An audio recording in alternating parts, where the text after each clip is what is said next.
नमस्ते। कहानियाँ दिल की में आपका एक बार फिर से स्वागत है। राहुल का वैलेंटाइन वीक का भव्य प्लान तो अच्छी तरह से चल रहा था। उसकी पहली 2 डेट्स बहुत ही अच्छी गई और आज उसकी अगली 2 डेट्स का दिन था। तो चलिए शुरू करते हैं हमारा तीसरा एपिसोड, प्रपोज डे।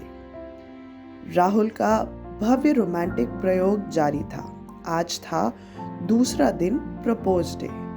हालांकि वो सच में किसी को प्रपोज करने का इरादा नहीं रखता था, लेकिन इस दिन का महत्व वो अच्छी तरह से समझ रहा था। ये गहरे संबंधों के बारे में था, ये जानने के लिए कि क्या अतीत की कोई चिंगारी एक वास्तविक रिश्ते में बदल सकती है।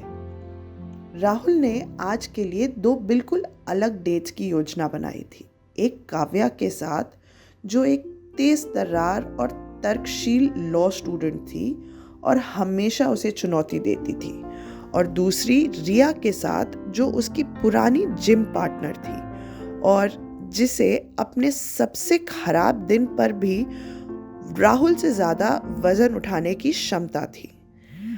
आज सुबह बौद्धिक बहस और शाम ऊर्जा से भरपूर रोमांच का दिन था।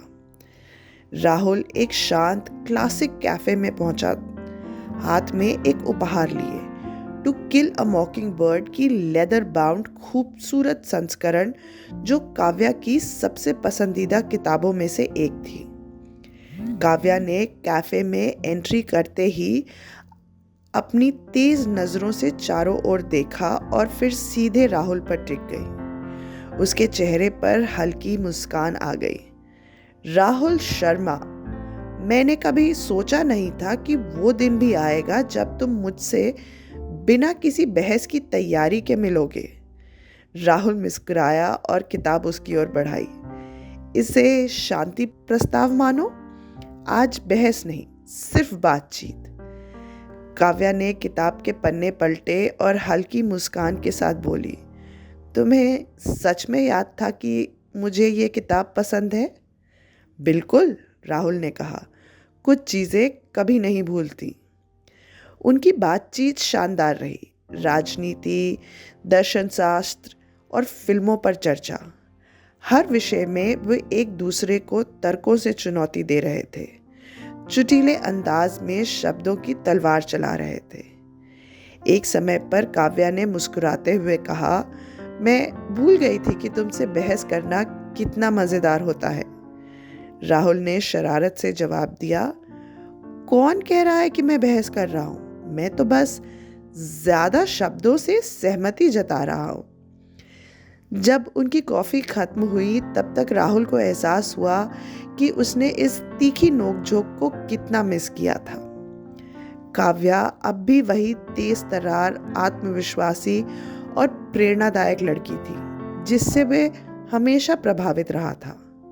क्या वो उसके भविष्य का हिस्सा हो सकती थी? ये सवाल उसके दिमाग में अटका रहा जब तक वो शाम की डेट के लिए नहीं निकल पड़ा।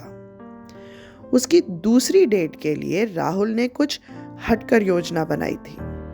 किसी महंगे डिनर की बजाय उसने एक ट्रैम्पोलिन पार्क बुक किया था, क्योंकि उसे पता था कि रिया को ये पसंद आएगा। रिया जब वहां पहुंची तो उसे देखकर हंस पड़ी। सिर्फ तुम ही सोच सकते हो कि ट्रैम्पोलिन पार्क एक रोमांटिक डेट का आइडिया हो सकता है, राहुल मुस्कुराकर बोला। और अरे, रोमांस का मतलब एक साथ अनुभव बांटना होता है ना? शाम हंसी मजाक, मस्ती और एडवेंचर से भरी रही। उन्होंने ट्रैम्पोलिन पर उछल कूद की, बैक फ्लिप ट्राई किया और बच्चों की तरह मस्ती की। एक समय पर रिया ने राहुल को ऑब्स्टिकल कोर्स में चुनौती दी और स्वाभाविक रूप से राहुल हार गया। रिया जीतकर मुस्कुराई, तुम अब भी इसमें बुरे हो। राहुल ने हंसते हुए कहा, हाँ, लेकिन कम से कम तुम्हारे साथ बिताने का मौका तो मिला। उसके स्वर में एक ईमानदारी थी जो शायद उसे भी महसूस होने की उम्मीद नहीं थी। थकान से चूर लेकिन बेहद खुश वे पास के एक हेल्थ कैफे में जाकर बैठे। राहुल ने उसे एक छोटा सा उपहार दिया, उसके नाम के इनिशियल्स के साथ एक स्टाइलिश नई पानी की बोतल। उसे ये पकड़ाते हुए राहुल ने कहा, ये उन सब समय के लिए जब तुमने मुझे हाइड्रेट रहने के लिए कहा और मैंने नज़रअंदाज किया। रिया ने सिर हिलाया और हंसते हुए बोली, तुम सच में कमाल हो, लेकिन ये बहुत ही प्यारा है। धन्यवाद राहुल। जैसे जैसे रात बीतती गई, राहुल खुद को उसकी हंसी पर मुग्ध होते हुए महसूस कर रहा था। अब भी वे मज़ेदार, प्रतिस्पर्धित और प्यारी सी लड़की थी जिसे वह जानता था। लेकिन क्या वो सिर्फ एक मज़ेदार डेट की साथी थी या उससे ज़्यादा हो सकती थी? क्या वो सच में उसके भविष्य का हिस्सा हो सकती थी? वापस जाते वक्त राहुल के मन में केवल काव्या और रिया के बारे में सोच चल रही थी। काव्या ने उसे बौद्धिक रूप से चुनौती दी और हर कदम पर उसे सोचने को मजबूर किया। रिया ने उसे याद दिलाया कि जीवन को पूरी ऊर्जा और उत्साह के साथ जीना कितना ज़रूरी है। दो अविश्वसनीय महिलाएं, दो संभावित भविष्य, और रोमांटिक सप्ताह तो अभी शुरू ही हुआ था।